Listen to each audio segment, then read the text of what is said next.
আসসালামু আলাইকুম আমার প্রিয় বোনেরা। আশা করছি আল্লাহ তাআলার অশেষ রহমতে সকলেই ভালো আছেন এবং সুস্থ আছেন। সূরা হাশর পবিত্র কোরআনের ৫৯তম সূরা। এটি মদিনায় অবতীর্ণ হয়েছে। এর ৩ রুকু ও ২৪টি আয়াত রয়েছে। এই সূরায় ইহুদিদের নির্বাসনের কথা উল্লেখ করা হয়েছে। মদিনা থেকে ২ মাইল দূরে বনু নাজিরের বসবাস। তারা নবী করিম সাল্লাল্লাহু সাল্লামের সঙ্গে শান্তি চুক্তিতে আবদ্ধ ছিল। এ অবস্থায় নবী করিম সাল্লাল্লাহু সাল্লাম তাদের মহল্লায় গেলে তারা তাকে একটি ছাদের নিচে বসতে দেয়। পরে ছাদ থেকে পাথর গড়িয়ে তাকে হত্যার ষড়যন্ত্র করে।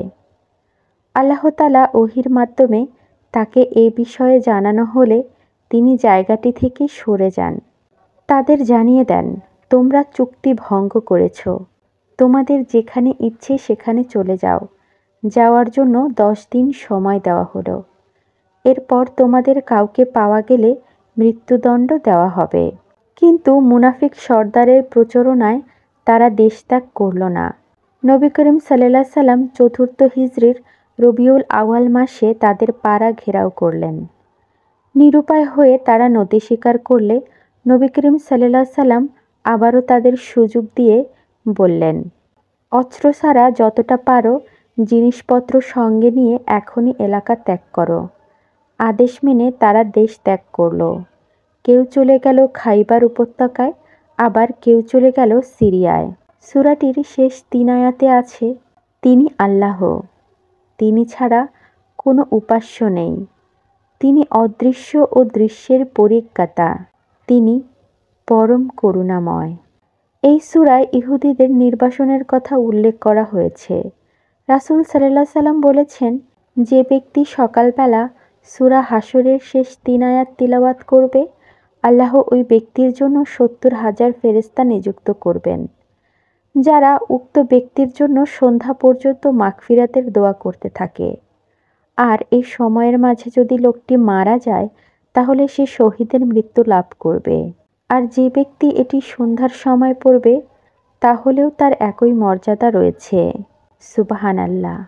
আমার প্রিয় বোনেরা, সূরা হাশরের শেষ ৩ আয়াতের অর্থ হচ্ছে, তিনি আল্লাহ, তিনি ছাড়া কোনো উপাস্য নেই, তিনি অদৃশ্য ও দৃশ্যের পরিজ্ঞাতা, তিনি পরম করুণাময়, পরম দয়াময়। তিনি আল্লাহ, তিনি ছাড়া কোনো উপাস্য নেই, তিনিই মালিক, তিনিই পবিত্র, তিনিই শান্তি, নিরাপত্তা বিধায়ক, তিনিই রক্ষক, তিনি পরাক্রমশালী, তিনি প্রবল, তিনি অহংকারের অধিকারী।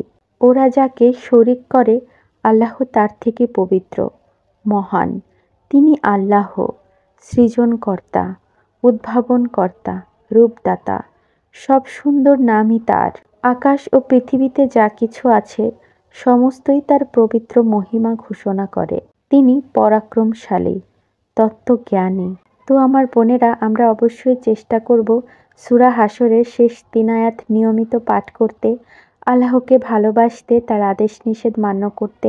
সকলকে হেদায়েতের পথে আহ্বান করব। ভালো লাগলে আমার চ্যানেলটি সাবস্ক্রাইব করে দিবেন, আমার জন্য দোয়া করবেন। আসসালামু আলাইকুম।